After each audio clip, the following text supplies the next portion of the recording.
2024 के चुनाव की तैयारियां जोर पकड़ रही हैं। बीजेपी ने 195 उम्मीदवारों की पहली लिस्ट जारी कर दी है, तो कांग्रेस भी लिस्ट फाइनल करने में अब तेजी दिखा रही है।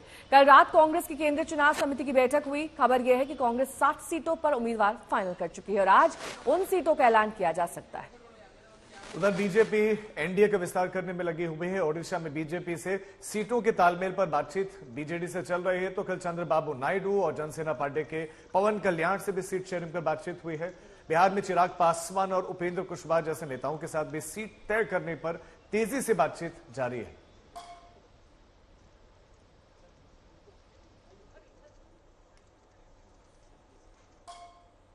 तो बीजेपी अमेठी में अपना मोर्चा मजबूत करने में लगी है। स्मृति ईरानी लगातार अमेठी में डटी हैं। उन्होंने अपना नया घर बनाया है और अमेठी से लगातार राहुल गांधी को चुनावी मैदान में उतरने की चुनौती दे रही हैं। लेकिन उधर राहुल गांधी न्याय यात्रा के दौरान अमेठी का चक्कर लगा चुके हैं, लेकिन अभी तक अमेठी से उनके फिर से चुनाव लड़ने पर अटकलें ही हैं।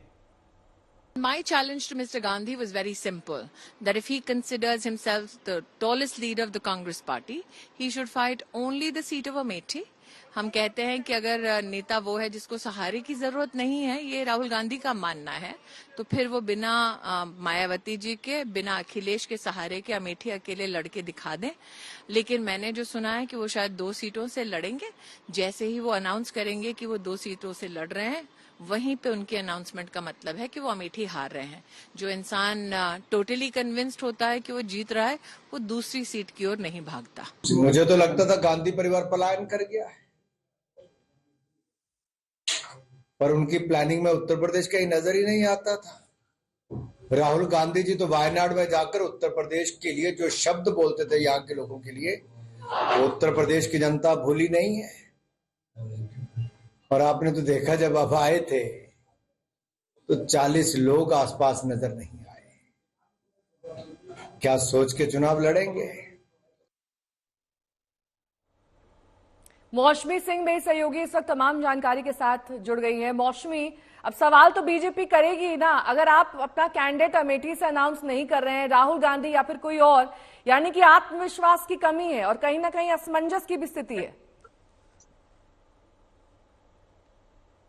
जी नेहा, देखिए दरअसल कांग्रेस, इसमें कोई दो राय नहीं है कि एक तरफ बीजेपी और बाकी दलों की पहले उम्मीदवारों की लिस्ट आ चुकी है और लगातार आगे भी मंथन चल रहा है और कांग्रेस की केंद्रीय चुनाव समिति की बैठक कल ही हुई है और आज अंदेशा है कि जो पहली लिस्ट है उम्मीदवारों की वो जारी की जाएगी। लेकिन जहां तक अमेठी का सवाल है, तो कांग्रेस का ये कहना है कि भाई सीईसी होती है, हमारी एक औपचारिक परंपरा होती है, उसको प्रोटोकॉल होता है, उसको हम फॉलो करते हैं।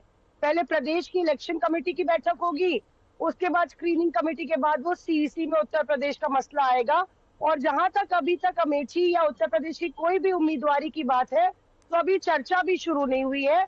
ज्यादा फोकस पहली लिस्ट में दक्षिण के उम्मीदवारों का है, दक्षिण के राज्यों का है और ऐसी यही वजह है कि राहुल गांधी का नाम क्लियर होते दिख रहा है वायनाड से।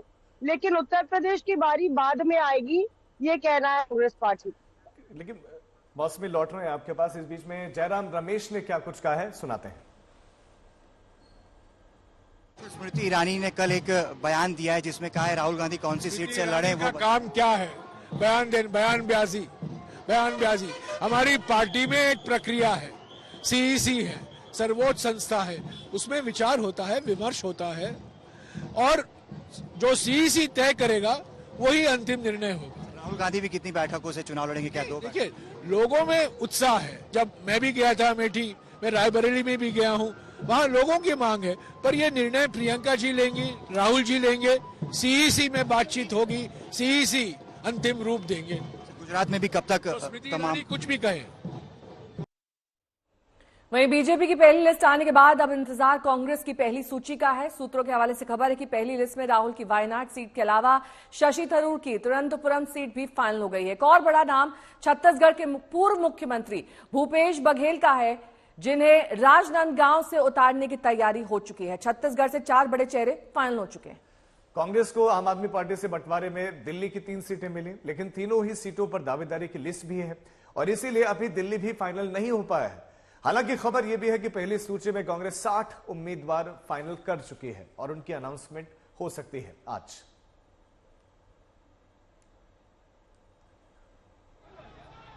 अब कुछ ही राज्यों तक सिमट गई है कांग्रेस। कर्नाटक, केरल, छत्तीसगढ़ और तेलंगाना, साथ ही लक्षद्वीप इसमें शामिल हैं। ऐसे में 2024 के रण की तैयारियां शुरू हो गई हैं। दिल्ली पर हालांकि एक राय नहीं बन पाई है। चांदनी चौक की रेस में संदीप दीक्षित और साथ ही अलका लांबा, जेपी अग्रवाल हैं। इसके साथ ही उत्तर पूर्वी दिल्ली की रेस में अनिल चौधरी और अरविंदर सिंह हैं।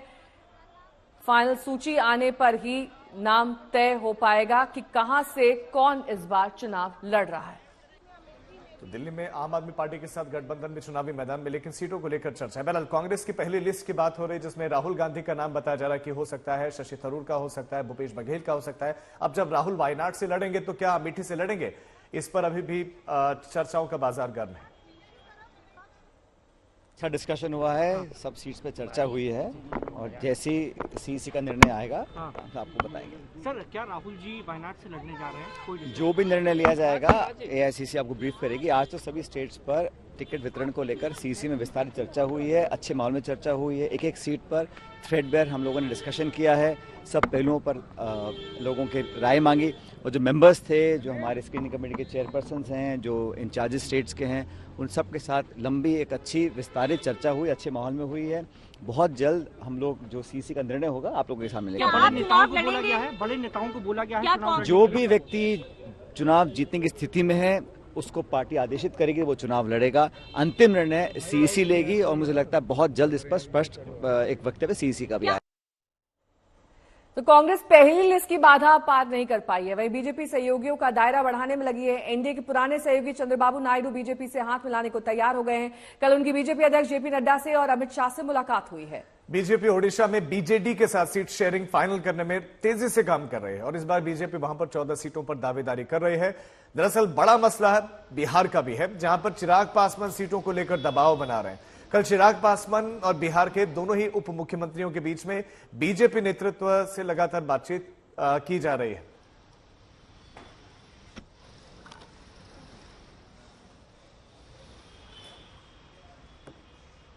हिमांशु मिश्रा मेरे सहयोगी जुड़ गए हैं तमाम जानकारी के साथ। हिमांशु, देखिए एक के बाद एक जो करंट सहयोगी दल हैं वो तो है ही बीजेपी के साथ, लेकिन जो पुराने सहयोगी दल हैं उनको भी अपने साथ मिलाकर एक यहां पर बड़ा दमखम और शक्ति प्रदर्शन। देखिए बिल्कुल नेहा, बीजेपी चाहती है कि उनका दमखम जो है वो इस चुनाव में दिखे और इसीलिए मिशन 370 प्लस का जो नारा प्रधानमंत्री नरेंद्र मोदी ने दिया है वो उसी लिए ये सारी चीजें जो कवायद है वो की जा रही है, क्योंकि उड़ीसा में भारतीय जनता पार्टी की 8 सीटें और बीजेपी को लगता है कि यहाँ सीटें बढ़ानी और एनडीए का कुनबा बढ़ाया जाएगा तो 21 में से 21 सीटें जो है वो एनडीए जीत सकता है। आंध्र प्रदेश में भारतीय जनता पार्टी 2019 में अपना खाता नहीं खोल पाई थी और 1% से कम जो है बीजेपी का वोट शेयर था। अगर यहाँ टीडीपी और पवन कल्याण की पार्टी जो है जन का सेना के साथ अगर उनका अलायंस होता है तो भारतीय जनता पार्टी को यहाँ 5 से 7 सीटों के बीच में जो है सीटें मिल सकती हैं और यहाँ भारतीय जनता पार्टी जो है अपने जो सीटों की टैली है उसको बढ़ा सकती है। इसी तरीके से केरल में भारतीय जनता पार्टी जो अलायंस करती नजर आ रही है। कर्नाटक में भारतीय जनता पार्टी के पास 28 में से 25 सीटें थी और एक उनके समर्थित उम्मीदवार जो है सुमलता अम्बरीश वो जीती थी। तो भारतीय जनता पार्टी को जिस तरीके से कर्नाटक विधानसभा चुनाव में हार मिली उसके बाद उन्होंने जेडीएस के साथ जो है तालमेल किया और जेडीएस के साथ अभी तक 3 सीटों पर जो बिहार का है लगभग जो है अलायंस चिराग पासवान उनको कैसे मनाया जाएगा? देखिए बिल्कुल चिराग पासवान की जो डिमांड है वो 2019 की तर्ज पर है। वो चाहते हैं कि 6 सीटें उनको जो हैं वो दी जाएं, लेकिन बीजेपी और जेडीयू उसके लिए तैयार नहीं है। जेडीयू की और बीजेपी के बीच में जो सीटों को लेकर तालमेल है उसको लेकर कल संजय झा जो राज्यसभा सांसद भी हैं और जेडीयू के महासचिव हैं उन्होंने मुलाकात की थी गृह मंत्री अमित शाह से। उन्होंने ये भी बता दिया कि जेडीयू कितनी सीटों पर लड़ना चाहता है और किन सीटों पर लड़ना चाहता है उसको लेकर फाइनल हो चुके हैं। जेडीयू के कुछ नेताओं से हमारी बातचीत हुई तो उन्होंने कहा देखिए हमारा और बीजेपी का फाइनल हो गया, बीजेपी को देखना है कि जो अन्य घटक दल हैं उनको कहां और कैसे एडजस्ट किया जाएगा। तो कहीं ना कहीं बिहार को लेकर बीजेपी की थोड़ी सी दिक्कतें हैं और इसीलिए संजय जायसवाल जो पूर्व बिहार प्रदेश के अध्यक्ष भी हैं वो उपेंद्र कुशवाहा से मिले। ये माना जा रहा था उपेंद्र कुशवाहा भी जो है वो नाराज है। कल चिराग पासवान की जेपी नड्डा के साथ मुलाकात हुई है। तो कहीं ना कहीं मान मुलव्वल का जो खेल है वो चल रहा है, लेकिन अभी तक चिराग पासवान की तरफ से ये कहा नहीं गया है कि वो एनडीए के साथ कितनी सीटों पे लड़ेंगे। वो अपनी पुरानी मांग पे 6 पे अड़े हुए हैं, लेकिन 2019 के बाद उनकी पार्टी जो है वो बढ़ चुकी है। एक तरफ एक चाचा है उनके और दूसरी तरफ चिराग है। इन सीटों बंटवारों के अंदर एक बड़ी अहम चीज और है राजीव, वो ये है कि चिराग चाहते हैं हाजीपुर सीट, जो उनके पिताजी जिस सीट से लड़ते थे, लेकिन पशुपति पारस ये कहते हैं कि 2019 में रामविलास पासवान ने ही ये कहा था। उधर चाचा भतीजा के भी जंग है और सीट को लेकर भी अभी पेच बिहार में फंसा हुआ है।